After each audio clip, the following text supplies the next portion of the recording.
Bum bum bum bum bum bum bum. Tomatoes? Hello and welcome to the video for what is the add and remove camera modifier nodes. So we have a camera modifier. If we want to use it, we have the option to add it to our existing player camera manager, and it can be spawned in as a default.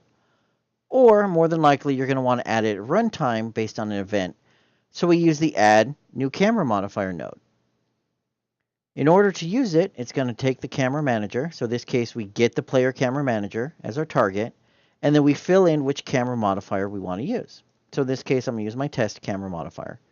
And then it's going to return back a return value, a camera modifier object that we can use to later adjust. And I'll show you that in a second. So if I don't have this plugged in, we have our expected result, nothing happens. And I have it hooked up. We're going to get our camera modifier. And you can see here it adjusts my post process and my field of view.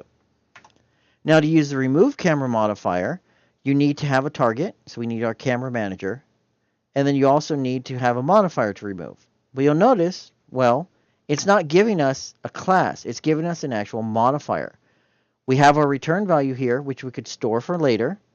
So in this case, for example, I have camera mod, which is a variable I set. And I'm going to go ahead and plug it into here. Now I have a camera modifier object that I could then refer to later.